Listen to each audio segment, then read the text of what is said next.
Hola, ¿qué tal? Bienvenidos a Ciencias Virtuales nuevamente. El día de hoy vamos a continuar con la materia de termodinámica Plan 2015 de la Facultad de Ingeniería de UNAM. El día de hoy vamos a ver lo que es el tema 6.1, el postulado de Clausius, bomba de calor y de Kelvin-Planck, máquina térmica, haciendo énfasis en la imposibilidad de obtener una eficiencia térmica del 100% y un coeficiente de operación COP infinito respectivamente.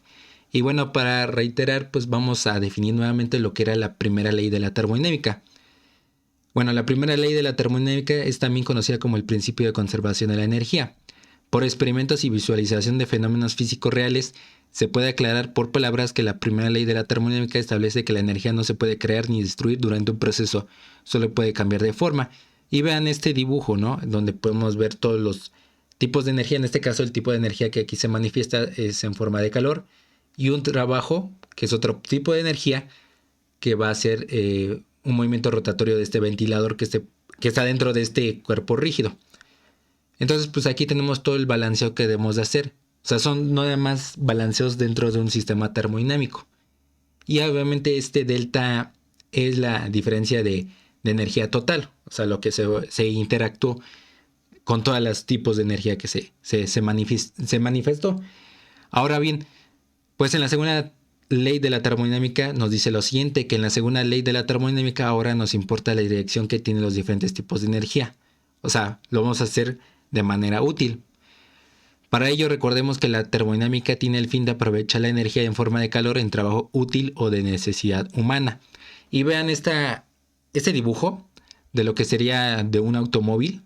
Tenemos pues lo que es esta parte que es el monobloc del motor, pues.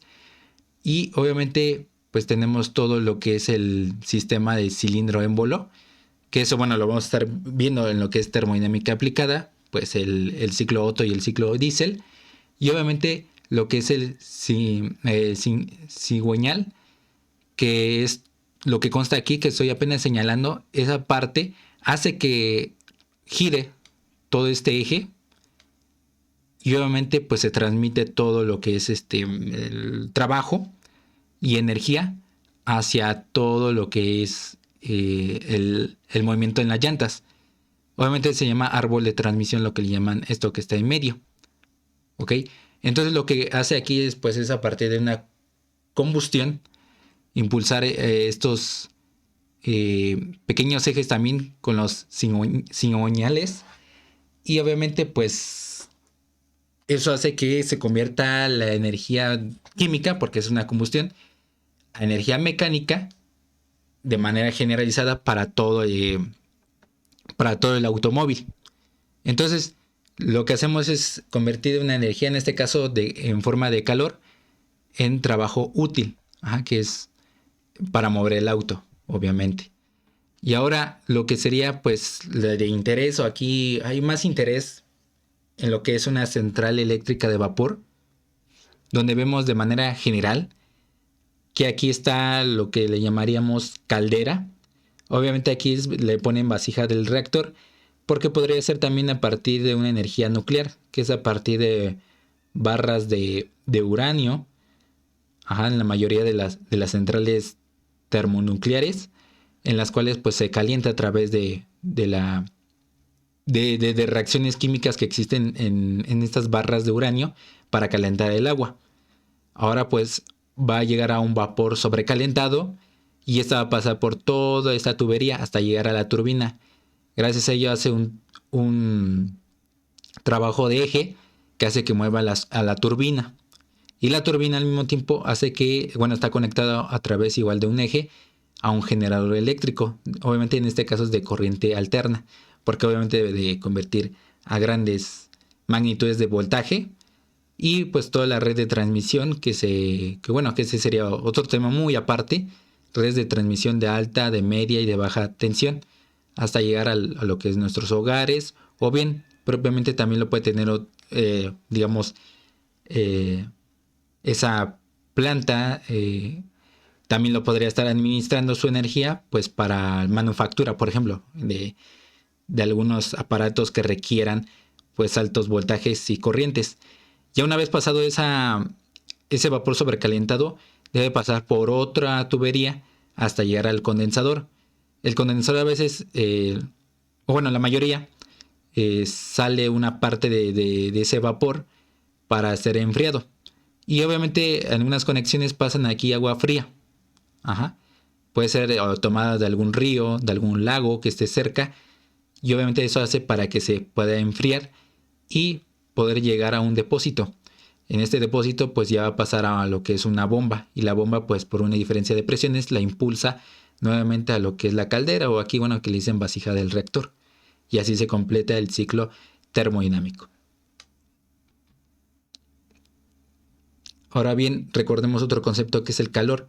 Pues bueno, el calor es una interacción energética entre un sistema y sus alrededores a través de las porciones de los límites del sistema donde no hay transferencia de masa, como consecuencia de la diferencia de temperatura entre el sistema y sus alrededores, como la forma de energía que se transfiere entre dos sistemas o entre un sistema y sus alrededores debido a una diferencia de temperatura. No hay transferencia de calor si están a la misma temperatura de los cuerpos o sistemas o alrededores. Entonces recordemos que el calor siempre se va a manifestar desde un cuerpo de alta temperatura que va a pasar a uno de baja temperatura de manera natural o naturalmente, bien dicho.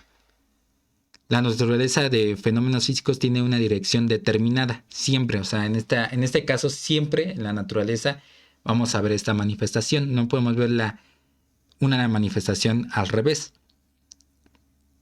Ahora, la segunda ley de la termodinámica está asociada con cantidad y calidad y con una cualidad que se llama perfección. Y bueno, aquí más que todo vamos a estar determinando lo que es la calidad de nuestros procesos. La calidad está vinculada con la eficiencia térmica y eso es lo que vamos a definir en este momento.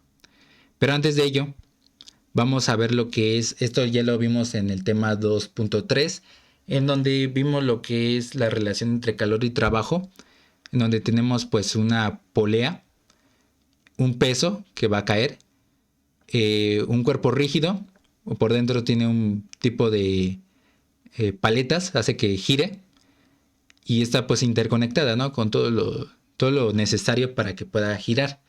Ahora, ¿por qué pongo este ejemplo o este diagrama? Por lo siguiente.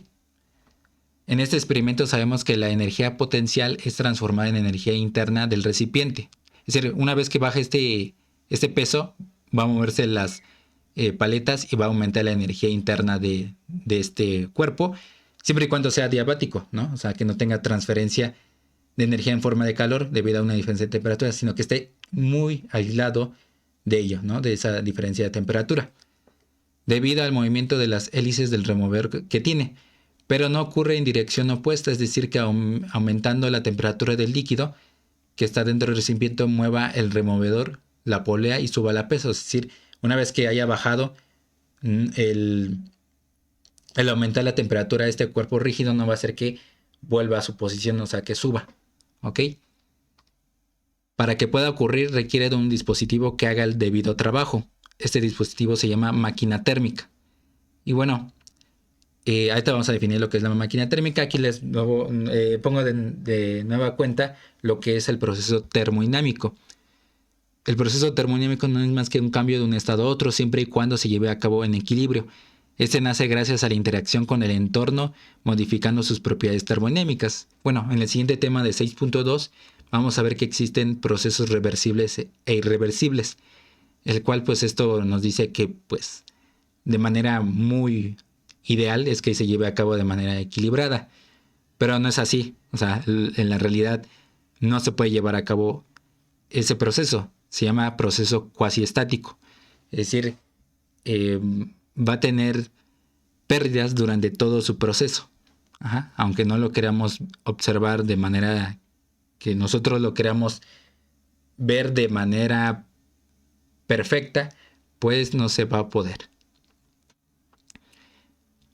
Para ello tenemos las características de una máquina térmica. ¿Qué características tiene? Bueno, reciben calor de una fuente a temperatura alta, energía solar, horno de petróleo, reactor nuclear, una caldera, pues.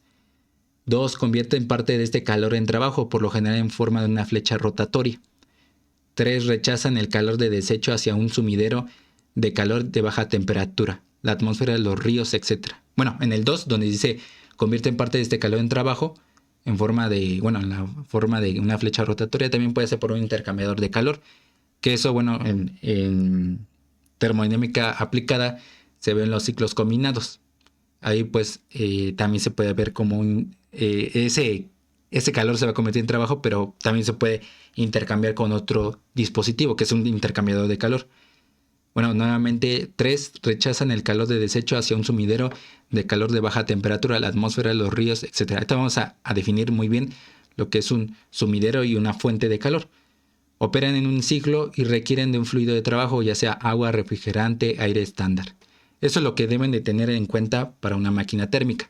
Ahora, dentro de la literatura definen una máquina térmica aquellas que se llevan a cabo en una combustión interna. En este caso vean que esto es lo del ciclo Otto, de un automóvil, pues.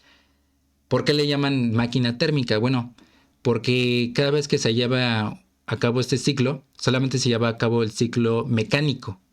Es decir, en este caso el sistema de cilindro émbolo se lleva a cabo a partir de un ciclo, pero lo que es el fluido, que en este caso es aire,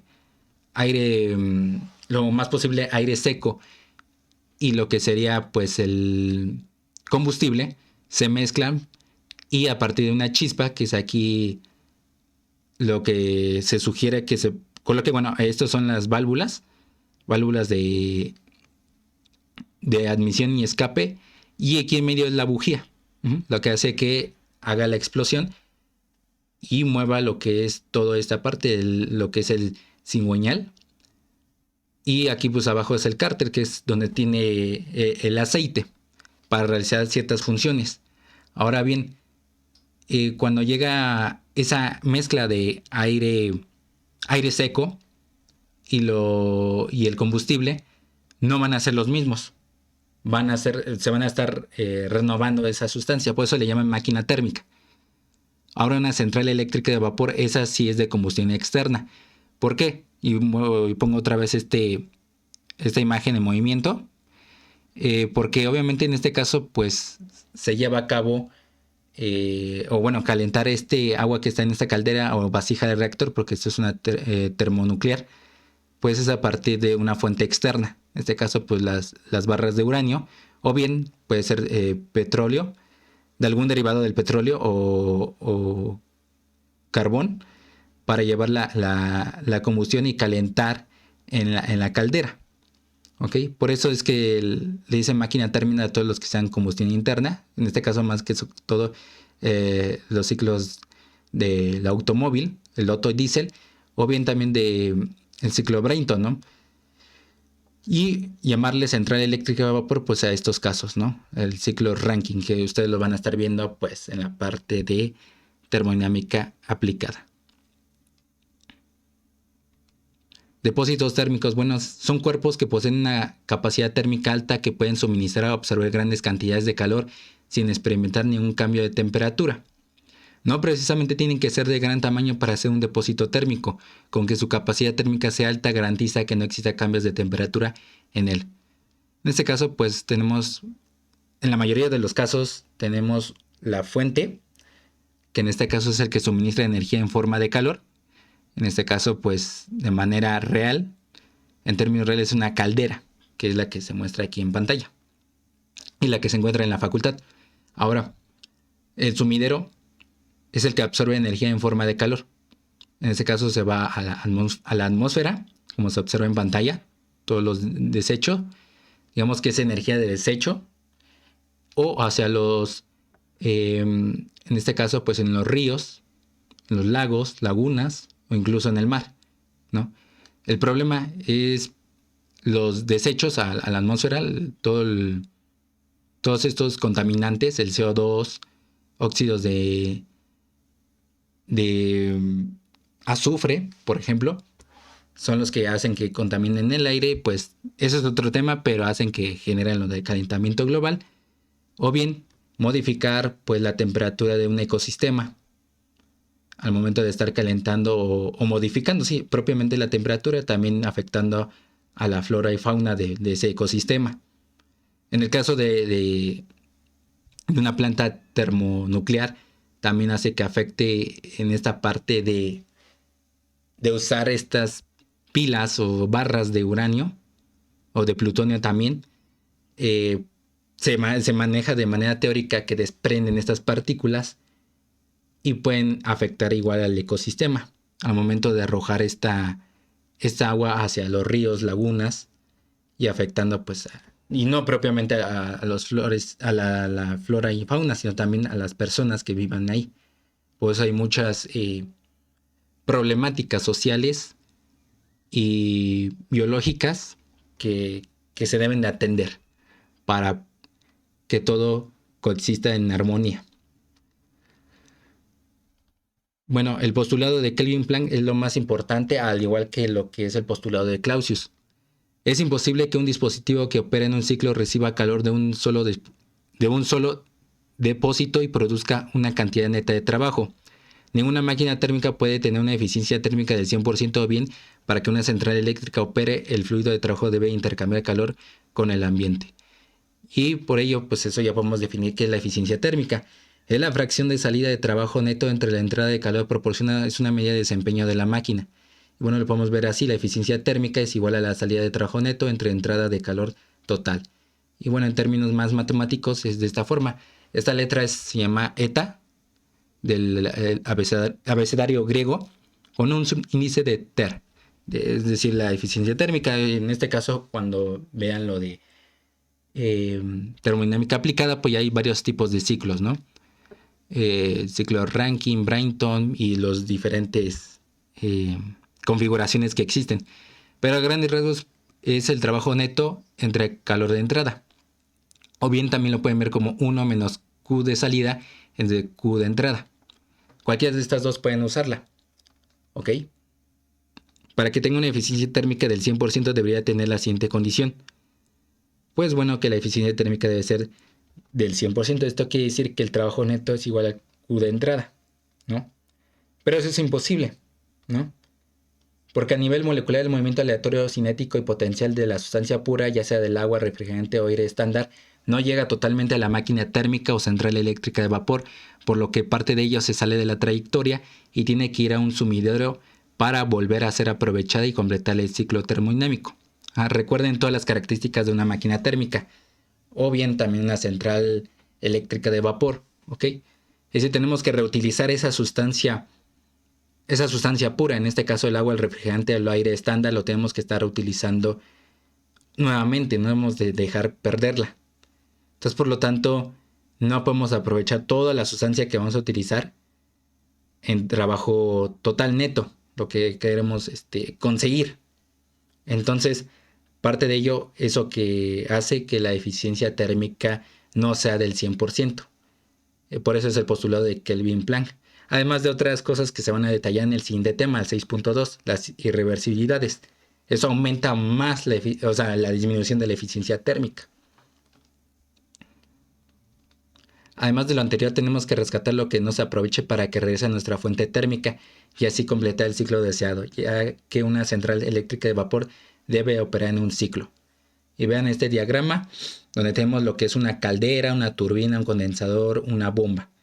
Y obviamente nos centran, en este caso, todos estos que tienen están en minúsculas, es en unidades de, bueno, lo que es termodinámica aplicada, de kilojoule sobre kilogramo.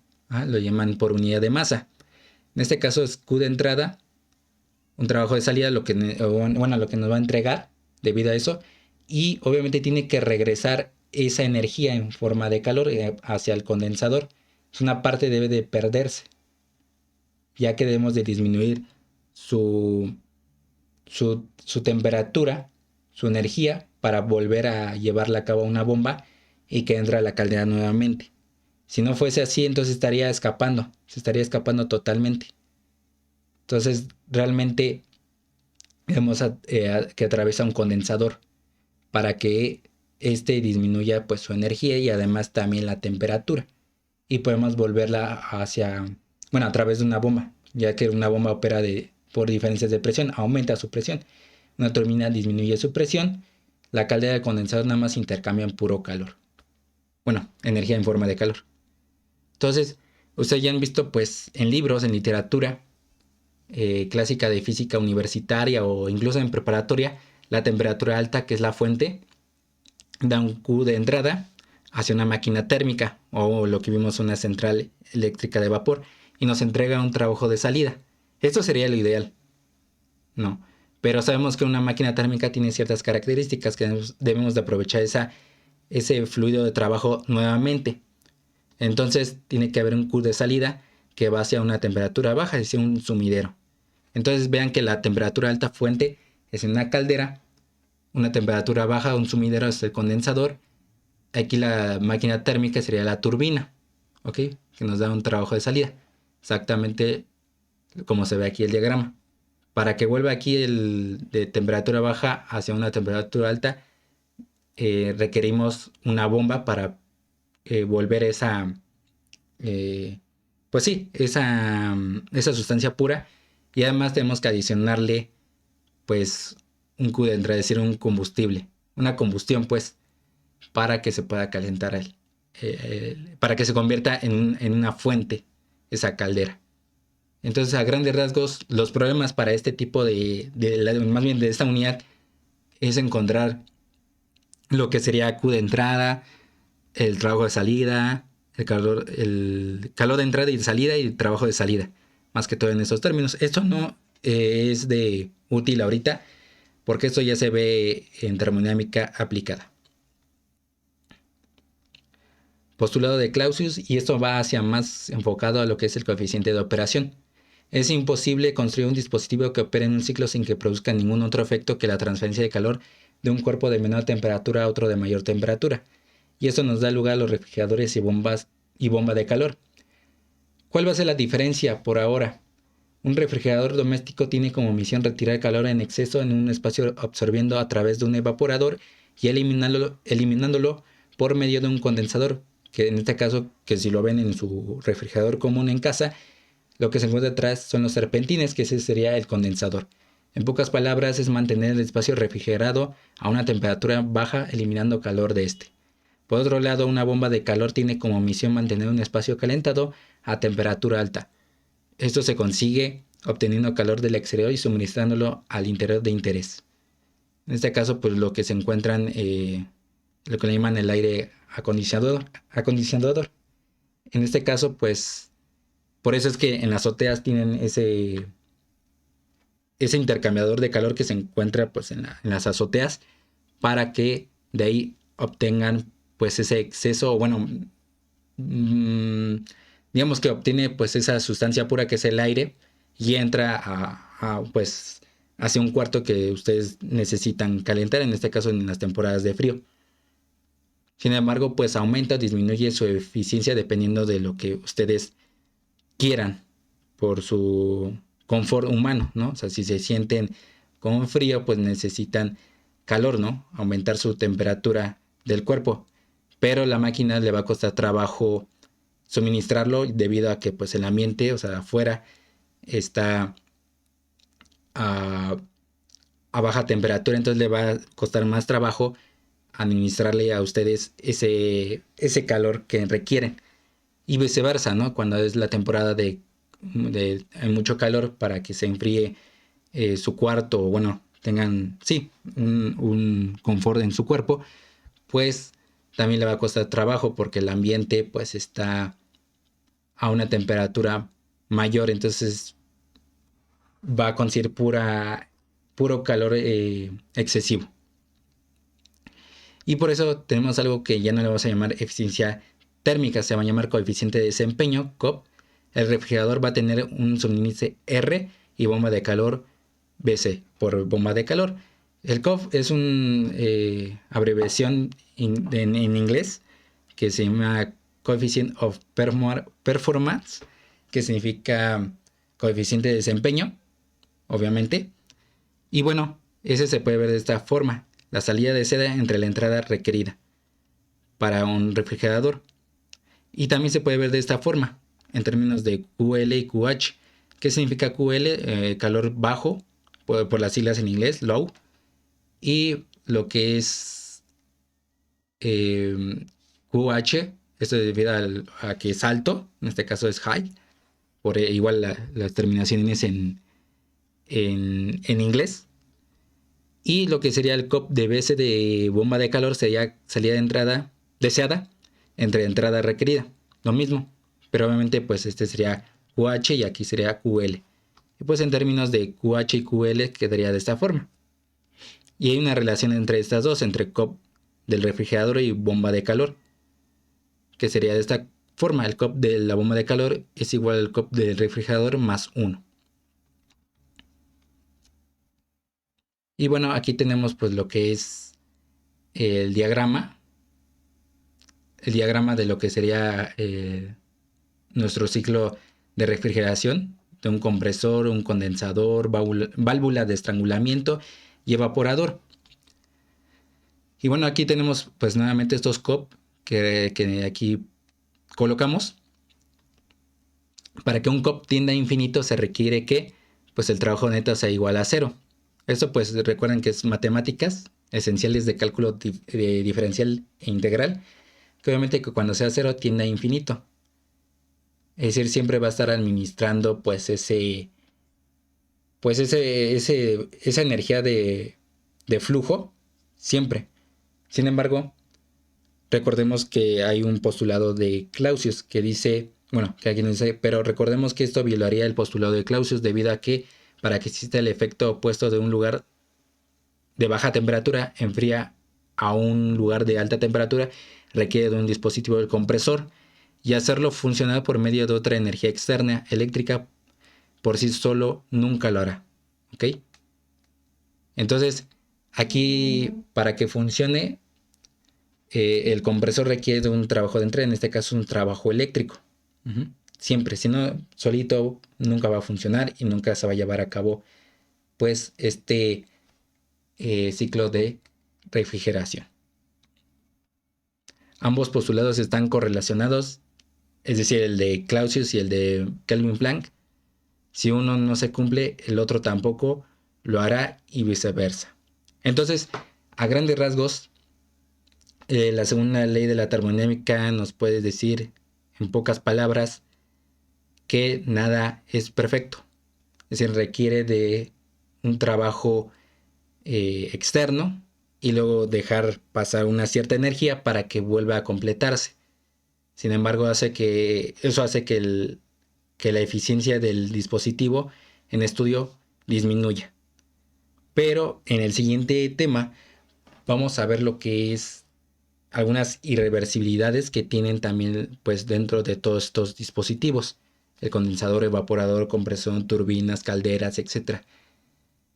Entonces pues aquí el énfasis son los problemas que vamos a encontrarnos, donde lo vimos del fuente térmica que está a alta temperatura hacia la máquina térmica o la central eléctrica de vapor, el trabajo que entrega y obviamente el calor que sale hacia un sumidero, hacia un cuerpo donde tenga temperatura baja.